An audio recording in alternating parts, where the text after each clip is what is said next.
Hey folks, in today's video we'll be building a water truck out of this HO scale kit.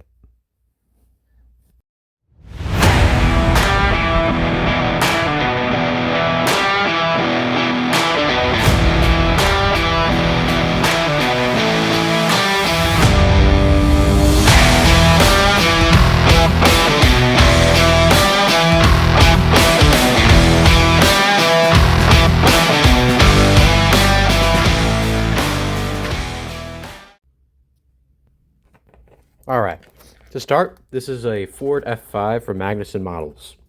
This is definitely an older kit, and it's one I found in a store for $5. I'm sure you can find one in any hobby store near you. The details needed to be cleaned up a little, but it was alright, it was in good shape. Pretty much had to square up the doors, which I'm doing here. Now this is for a Quarry. It's going to be a water truck for Quarry in the mid-1970s on my dad's layout.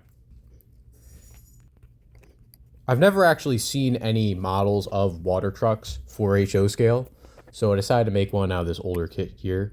Plus, it only cost me $5. Pretty much, I'm just going to do my best with pretty much the bare minimum.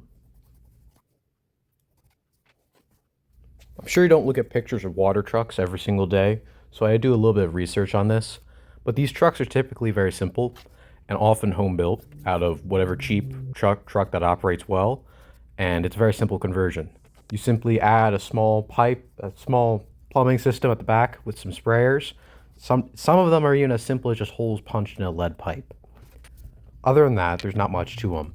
So old fuel trucks and other old trucks are typically converted into these trucks.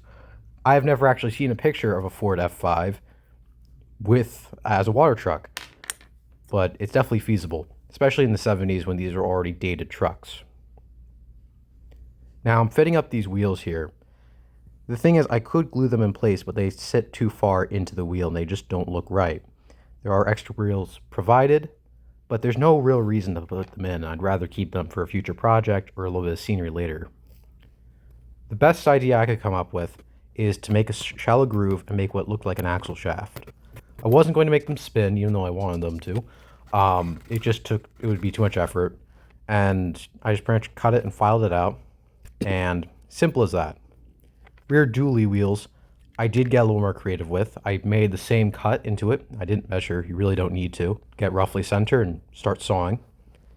The thing is, I cut a little too deep. And as a little quick fix to that, I used a strip of styrene later to make functional leaf springs. Now, I'm not sure how durable these will be, but, it's an interesting little thing. And I always like to think of my projects that I'm not planning on selling this anytime soon, but if I do in a couple of years, I want someone to look at that and think, that's a really interesting model. I've never seen that before. So if I can try something new in every model, that's what makes it interesting for me.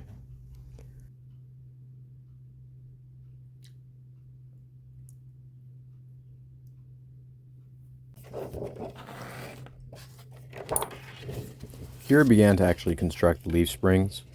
First and foremost, I just started out with some very thin styrene sheet to be very flexible, nothing too thick. You could definitely use styrene strip. I made it a little harder myself and used a very large styrene sheet. Simply pretty much cut it into a strip, bend it, bow it outwards, and glue it in place very well. Use a lot of glue and don't touch it for a while. It's pretty straightforward. You can kind of see in the video. I sped it up a lot, but it still makes sense. It's very basic. And then pretty much you can just set the wheels on top of it and they will bend up and down. It's a really cool effect. So I think it's definitely applicable to a lot of models, even the Sylvan ones. You could probably do this on.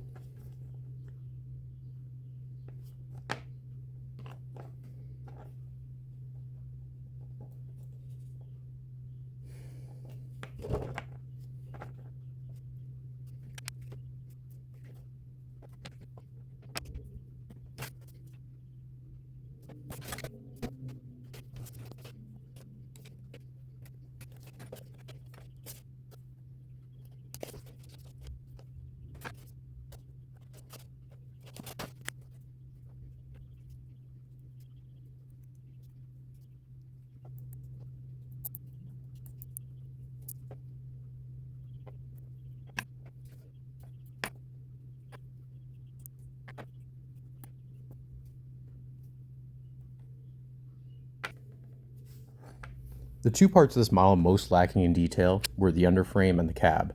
The cab had no mirrors, and the underframe had no detail at all. It was a flat plane. I plan to add a small drive shaft out of wood later, but for the windows, well, for the mirrors at least, I was planning on using Tichy lift rings in HO scale because they look about right, if not a little oversized. I just don't have any access to a 3D printer, and I can't cut any styrene quite thin enough, so I decided to go with these. I'm going to fill in the little holes super glue and then paint them silver. I would like to note in this video, I'm not finishing this project. I've been rather busy, so this is just, like an update on what I'm doing.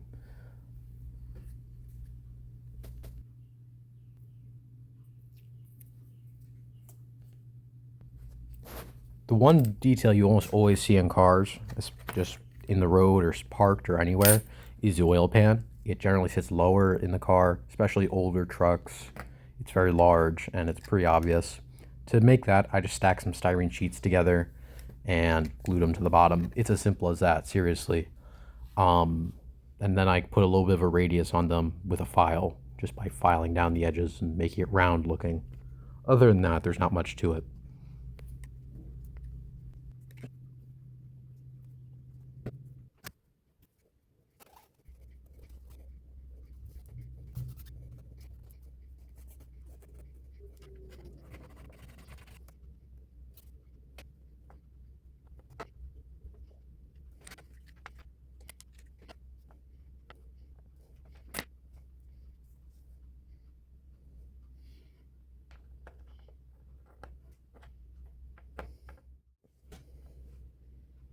The next thing I built was this bumper for the truck.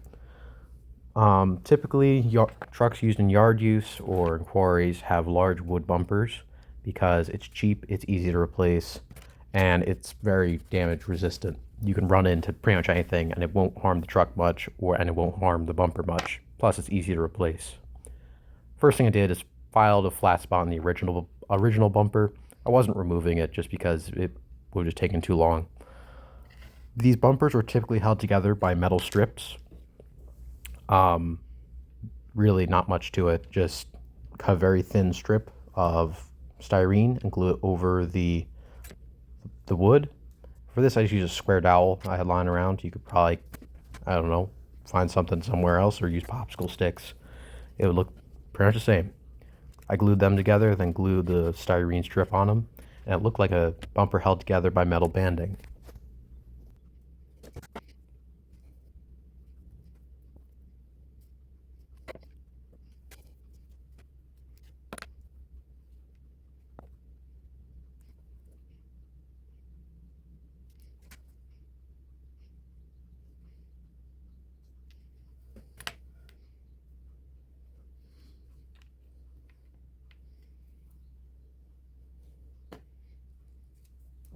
Next thing I added was what looked like some filler pipes on the front of the truck.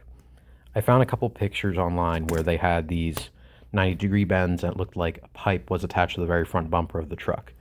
I'm not entirely sure what these are for, but it might be so you can take out some of the water directly from the tank from the front of the truck, or to refill it. Not really sure what the purpose of it would be, but I mean, it's a nice detail. You don't necessarily have to know what the detail is. You don't know how it has to work. You just need to know how to make it and how to add it to the model. And it seemed appropriate considering the bumper is huge and pretty plain, to be honest. So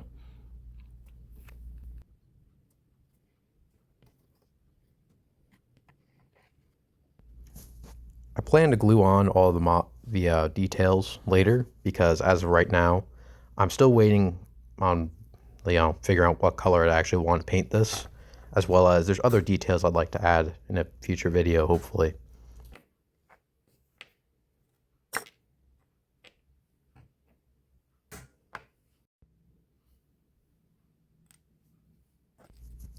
Back here is the one detail I knew I had to add.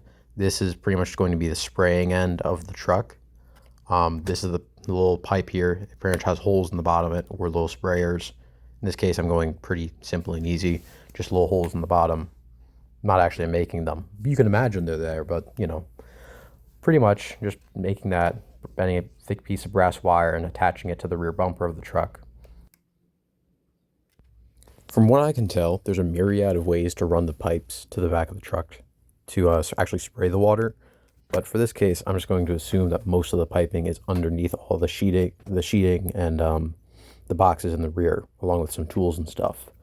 But I'll show in a picture here that pretty much they ran pipes with whatever ends and bits they had. So whatever works, works. Because remember, they did this as cheaply as possible. Next part I'm going to work on is actually adding just little extra details of the tank. Typically these had little welded-on grab irons here. Nothing serious. Some titchy grab irons and drilling some holes in. I will say though that after this part, I got pretty frustrated and left this project. Hopefully I'll be back soon with it, but you'll see why. So.